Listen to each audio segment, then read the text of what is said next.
दज्जाल की आमद। कुर्बे क़यामत की 10 बड़ी अलामात में से एक अलामत दज्जाल का जाहिर होना भी है। नाज़रीन इकराम, अगर आप इस चैनल पर पहली दफ़ा आए हैं तो सच्ची और सबक आमोज़ कहानियों के लिए चैनल को सब्सक्राइब ज़रूर कीजिएगा। आपकी मोहब्बत का बहुत शुक्रिया। दज्जाल का फितना तारीख़ इंसानी की इब्तिदा से लेकर इंतहा तक के तमाम फितनों से बड़ा और ख़तरनाक फितना है, जिसकी बड़ाई और शिद्दत का अंदाज़ा इस बात से भी लगाया जा सकता है कि हर एक नबी अलैहिस्सलातु वस्सलाम ने अपनी अपनी उम्मत को दज्जाल का फितना से डराया।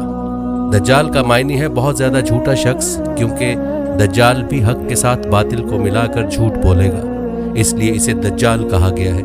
ये अव्वलन खुद को मोमिन जाहिर करेगा और लोगों को भलाई की तरफ बुलाएगा, लेकिन फिर नबूवत का और आखिरकार खुदाई का दावा करेगा। मशहूर है कि उसकी असल यहूद से होगी। हकीमुल उम्मत मुफ्ती अहमद यार खान नईमी रहमतुल्लाह अलैह फरमाते हैं, दज्जाल 2 किस्म के हैं, छोटे और बड़े। छोटे दज्जाल बहुत हुए और होंगे। हर झूठा नबी, झूठा मौलवी, सूफी जो लोगों को गुमराह करे वो दज्जाल हैं। बड़ा दज्जाल सिर्फ एक ही है जो दावा खुदाई करेगा। इमाम मोहम्मद बिन अहमद कुर्तबी रहमतुल्लाह अलैह फरमाते हैं, दज्जाल और कुर्बे क़यामत इसके ज़ाहिर होने पर एतकाद रखना बरहक, और यही अहले सुन्नत बिल अमूम फ़िक़्हाए कराम और मुहद्दिसीन इज़ाम का मसलक है।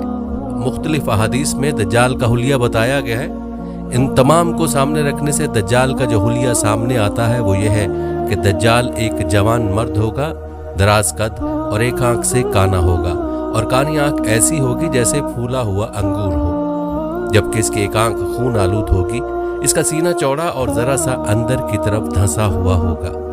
दज्जाल की पेशानी चौड़ी होगी और दोनों आंखों के दरमियान काफ फे रे यानी काफिर लिखा हुआ होगा, जिसे हर मुसलमान पढ़ सकेगा, चाहे उसे पढ़ना आता हो या ना आता हो, और इसके बाल घुंघरियाले होंगे।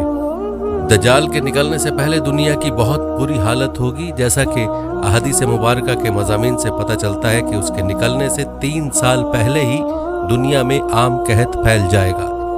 पहले साल आसमान 1/3 बारिश और ज़मीन 1/3 पैदावार रोक लेगी। दूसरे साल आसमान 2/3 बारिश और ज़मीन 2/3 पैदावार, जबकि तीसरे साल आसमान सारी बारिश और ज़मीन सारी पैदावार रोक लेगी, हत्ता कि आसमान शीशे का और ज़मीन तांबे की हो जाएगी।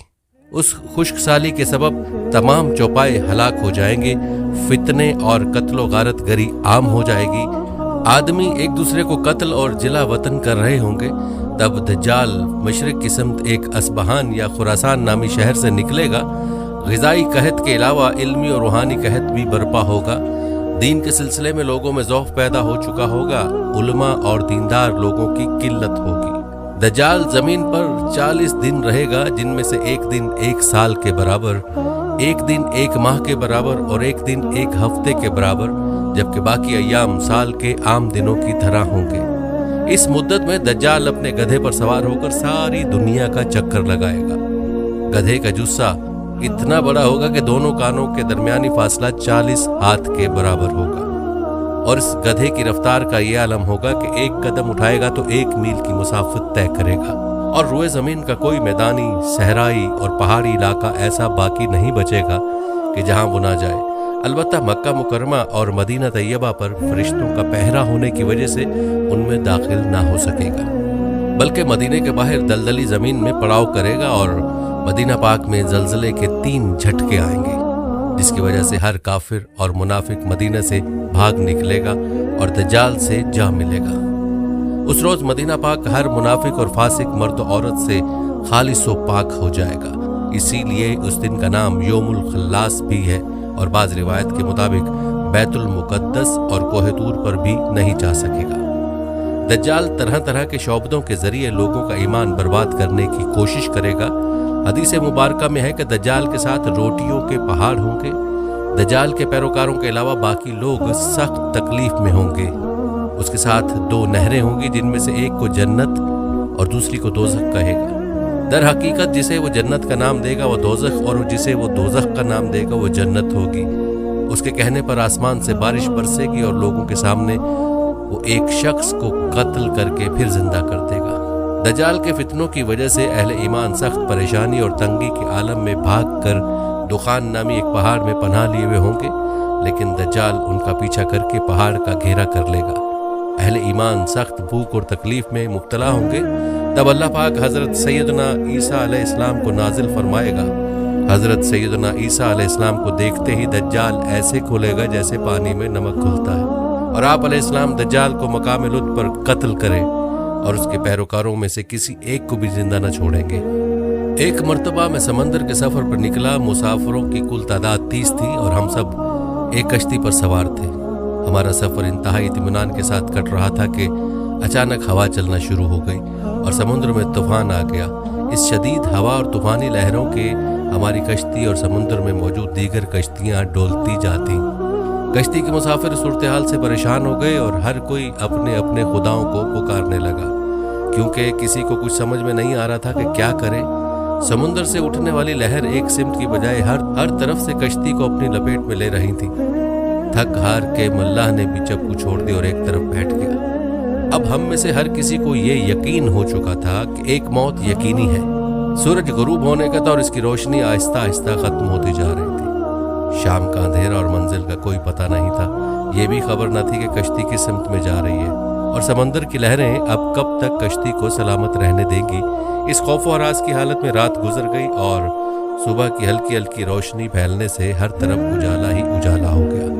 कश्ती के रात भर हिचकोले खाने के बाद किसी को कुछ खबर न थी कि हम कहाँ पहुँच गए। फिर अगला दिन भी इसी कैफियत में गुजरा और फिर इसी तरह रात के बाद दिन और दिन के बाद रात आती गई और हमारी कश्ती को समंदर में फंसे हुए पूरे 30 दिन गुजर गए। फिर अचानक 30 दिनों के इस सूरत हाल के बाद भूल भटके मुसाफिरों को दूर से ऐसा नजर आया जैसे दरख्त समंदर में खड़े हों। 30 दिन से मुसीबत में फंसे हुए मुसाफिरों को ये मनाजर देखकर उम्मीद की कुछ नजर आई और मल्लाह ने जल्द से जल्द वहां पहुंचने के लिए पूरी कुव्वत के साथ चप्पू चलाना शुरू कर दिए और कश्ती को तेजी के साथ उन दरख्तों की तरफ ले जाने लगा। कश्ती में मौजूद मुसाफिर जिन्हें यकीन हो गया था अब मौत के सिवा कोई चीज नहीं, उनके चेहरे पर जिंदगी की उम्मीद नजर आने लगी। फिर कश्ती जो करीब होती गई दरख्त साफ नजर आने लगे। मल्लाह पूरी कुव्वत से कश्ती चला रहा था कि सूरज गरूब होने से पहले पहले उन दरख्तों तक पहुंच जाए, ताकि कहीं ऐसा ना हो कि अंधेरा हो जाने के बायस हम उस आखिरी उम्मीद से भी हाथ धो बैठे। फिर कश्ती आहिस्ता आहिस्ता उन दरख्तों की तरफ बढ़ती रही और जब दरख्त करीब हुए तो सारे मुसाफिरों को ये जानकर खुशी हुई कि ये समंदर में वाक़ कोई जजीरा है। अभी तो सूरज मुकम्मल गरूब नहीं हुआ था कि कश्ती जजीरे के किनारे पहुंच गई। मुसाफिरों को इस जजीरे पे उतरे ज्यादा देर नहीं गुजरी थी। दरख्तों के दरमियान में से एक अजीब व गरीब जानवर निकला। उस जानवर के पूरे जिस्म पर बाल थे और इस कदर लंबे और घने थे कि ये मालूम ही ना होता था कि जानवर का अगला हिस्सा कौन सा है और पिछला हिस्सा कौन सा। सारे मुसाफिर इस अजीब व गरीब जानवर को देखकर हैरान और परेशान हो गए, क्योंकि उनमें से किसी ने भी इससे पहले ऐसा जानवर देखा ही ना था। अब इस पुरस्रार जजीरा को देखकर सब परेशानी में मुब्तला हो गए कि ये क्या बला है। एक मुसाफिर ने दूसरे मुसाफिर से पूछा कि ये क्या चीज है। जानवर ने मुसाफिर की ये बात सुन ली और मुसाफिर के जवाब से पहले जानवर खुद बोला, मैं जासूस हूँ। जानवर के इंसानों की तरह गुफ्तगू करने से तमाम मुसाफिर मजीद परेशान हो गए, क्योंकि आज तक उन्होंने किसी जानवर को इंसानी जुबान में बोलते नहीं देखा था न सुना था।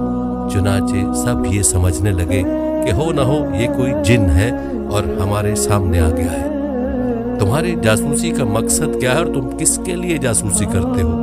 एक मुसाफिर ने हिम्मत करके उससे पूछा।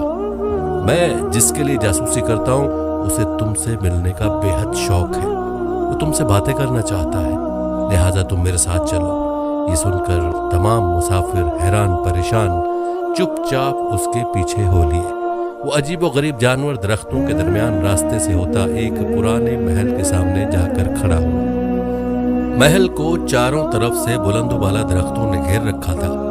मुसाफिरों ने वहां पहुंचकर परेशान नजरों से उसकी तरफ देखा और फिर जानवर की तरफ सवालिया नजरों से देखने लगे। जानवर फिर आगे चला और सब मुसाफिरों को एक बड़े दरवाजे से गुजारते हुए महल के अंदर ले गया। महल के अंदर दाखिल होते हुए सब ने देखा एक बहुत बड़ा शख्स जंजीरों में जकड़ा हुआ था और रिहाई के लिए कोशिश कर रहा था। हमने इससे पहले इतने बड़े कदावर और इतने ज्यादा रौब वाला शख्स कभी नहीं देखा था। एक मुसाफिर ने हिम्मत करके पूछा, तुम कौन हो? मैं क्या हूं और कौन हूं ये तो तुम जान ही लोगे, पहले ये बताओ तुम कौन हो? उसने सवाल करने वाला मुसाफिर से पूछा, हम अरब कबाइल लखम और जजाम के लोग हैं। और साथ ही इस मुसाफिर ने अपने साथ बीती और यहाँ तक पहुँचने की सारी दास्तान बता दी। उस कैद में जकड़े हुए शख्स ने कहा, ज़रा मुझे नखलिस्तान बसान के मुतल्लिक तो बताओ, उसके मुतल्लिक क्या जानना चाहते हो? एक मुसाफिर ने पूछा। खबरदार, अनकरीब उन पर फल लगना बंद हो जाएगा, वो कैदी गुस्सीले अंदाज में बोला। फिर वो मुसाफिरों से मुखातिब हुए कहने लगा, अच्छा कब्रिस्तान के दरियाओं के मुतल्लिक तो बताओ। मुसाफिरों ने कहा, दरिया के मुतल्लिक क्या पूछना चाहते हो? वो बोला, उसमें पानी है? मुसाफिरों ने कहा, हाँ उसमें पानी है। उसने कहा, अनकरीब उसका पानी खत्म हो जाएगा। फिर वो कहने लगा कि ज़गर के चश्मे के मुतल्लिक तो बताओ, क्या पूछना चाहते हो? मुसाफिरों ने कहा, यही कि उस चश्मे में पानी है कि नहीं, और अगर वहाँ पानी है तो फिर वहाँ के लोग चश्मे के पानी से खेती बाड़ी करते हैं। फिर वो पूछने लगा, अच्छा मुझे बताओ कि उम्मियों के नबी मोहम्मद के बारे में तो बताओ। मुसाफिरों ने जवाब दिया, उन्होंने मक्का से अपनी दावत का ऐलान किया और अब वो मक्का से निकलकर यसरब में मौजूद हैं। क्या वो अरब के लोगों के साथ कोई लड़ाई लड़े? अरबों ने लड़ाई में उनके साथ क्या सलूक किया? कैदी ने पूछा। जवाब मिला, वो बहुत से अरबों पर गालिब रहे और बहुत से अरबों ने तो उनकी अताअत भी कबूल कर ली है और अब वो खुद को उनके ताबेदारी में रखते हैं। ये सुनते ही वो गुस्से से पुकारा और जंजीरों को झटका दिया। फिर मुसाफिरों को मुखातिब करके बोला, मैं अब तुमको खुद से मुतल्लिक बताता हूँ कि मैं दज्जाल हूँ और तुम्हारी बातों से मालूम होता है कि मुझे यहाँ से निकलने की इजाज़त मिलेगी। मैं फिर उस जजीरे से निकलूंगा और 40 दिन में सारी दुनिया घूमूंगा। दुनिया की कोई बस्ती और गांव ऐसा नहीं होगा जहाँ से मेरा गुजरना हो। हाँ, मक्का और मदीना में जाना मेरे बस से बाहर है, मुझे वहाँ जाने की इजाज़त नहीं। मैं उन दोनों शहरों में जाने की कोशिश भी करूँगा तो फरिश्ते मेरे सामने रुकावट बन जाएंगे, उनके हाथों में तलवारें होंगी और वो मुझसे लड़ेंगे। ये दास्तान हमें एक सहाबी ने सुनाई जो इस्लाम कबूल करने से पहले ईसाई थे। ये अजीब व गरीब सा वाक़या देखने के बाद वो आप सल्लल्लाहु अलैहि वसल्लम की खिदमत में हाजिर होकर मुसलमान हो गए। नाज़रीन इकराम, अगर आप इस चैनल पर पहली दफ़ा आए हैं तो सच्ची और सबक आमोज़ कहानियों के लिए चैनल को सब्सक्राइब ज़रूर कीजिएगा। आपकी मोहब्बत का बहुत शुक्रिया।